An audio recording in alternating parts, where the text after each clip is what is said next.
Hi everyone, welcome back to the channel. Now today we're going to discuss about the next topic in our international marketing series, where we're going to discuss today about the difference between licensing and franchising. Now these are one of the two of the most popular models that brands use globally when they want to enter a new market, and it is important for us to understand what is the difference between licensing and franchising. Now talking about licensing, in licensing the parent company basically sells the rights of its trademarks to some other manufacturer in that particular country, so that particular manufacturer or licensee can use that trademark for their own products and basically sell them in the market, right?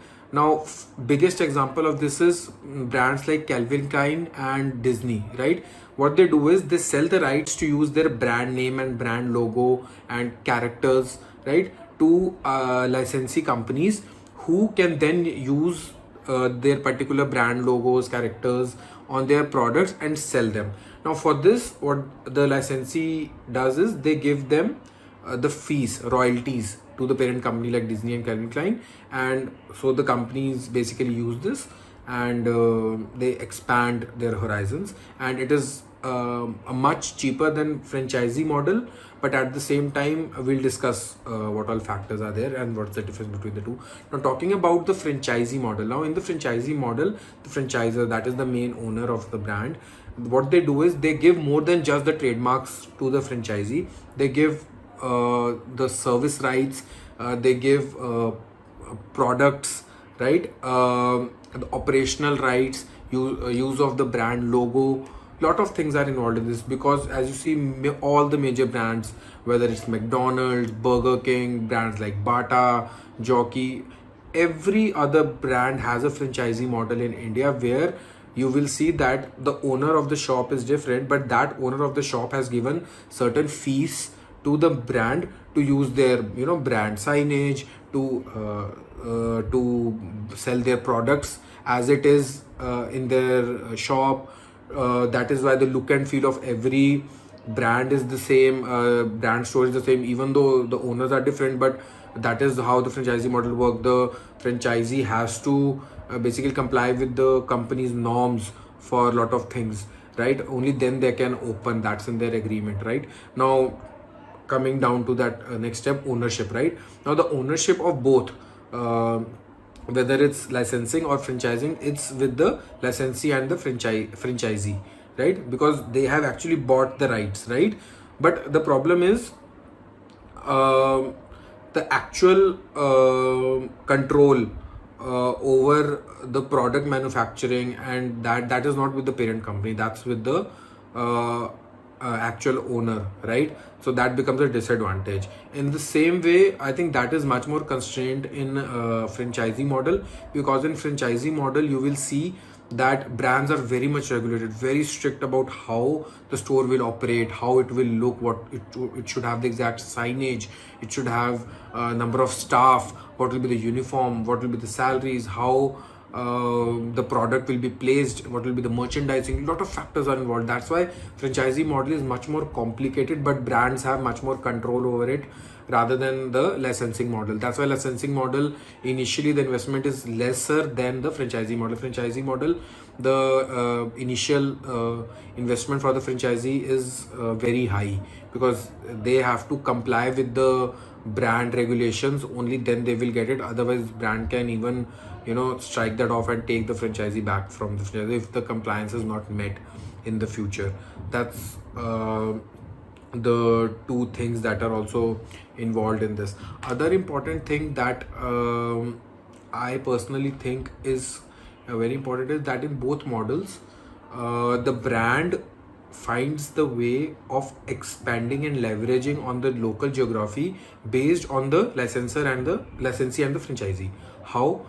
Now if you have a established manufacturer who has a very high capacity of manufacturing, right, then brands like Calvin Klein just have to sell their rights to them, and easily their clothing with their particular brand will penetrate into the market, right? And they will already have a good distribution network, they will already have good retail space already everything will be there, so that the brand penetration will be so easy, right?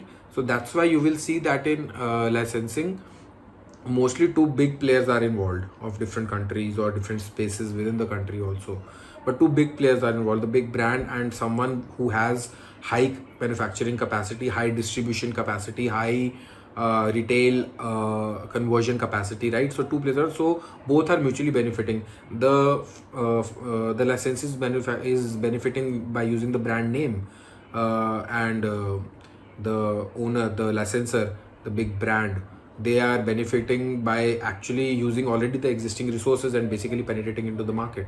In franchisee model, it's the same way.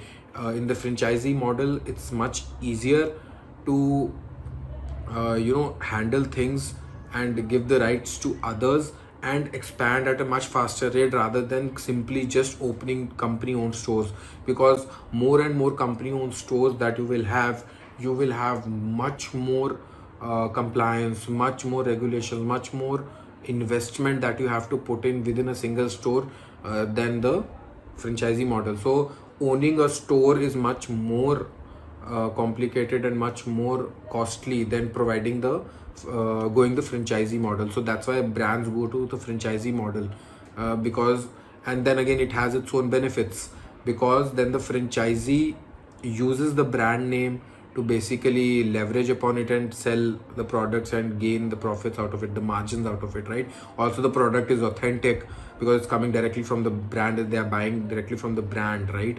And all the compliances are there, they are following, they don't miss out on company promotions and all the company benefits, right? So that's what a franchisee has good in it. Franchisor, again, the expansion is faster, they can penetrate more into the deeper markets in tier 1, tier 2, tier 3 cities. So that's why it's a beautiful combination, right? Both models have their own plus and minuses, but all in all, I would say that licensing, where I think it has a very high volumetric capacity kind of a thing in it. In franchisee model, it's more granular, but at the same time, it's more complex also, right? So both have their own positives and negatives, but it's how brands see it. Because in licensing, Walt Disney is one of the biggest players, more than $50 billion worth of revenue a year through licensing model. Such a beautiful expansion system within a country. If the brand is already there, then franchisee model is again very powerful, because then you can be in every other market within the particular city. Also in the city, same brand can have more than 10 stores if it has such a big potential. It doesn't, and having a franchisee model is still easy compared to buying a particular property and then opening your own store, or handling the rents on your own, handling everything on your own by the company itself. So much staffing would be required, so much compliances had to be held, so many control needs to be there, right? Rather than giving it to somebody else and putting it in the contract and saying, hey, you have to follow it, otherwise we'll take it back from you, right? So I hope both steps were understandable to you. Obviously this image is also very interesting to look at. It puts down the basic differences there. And do like, subscribe and share, and do let me know in the comments if you want to see any particular topic that you want me to make a video on. And yes, please take care of yourself. Bye.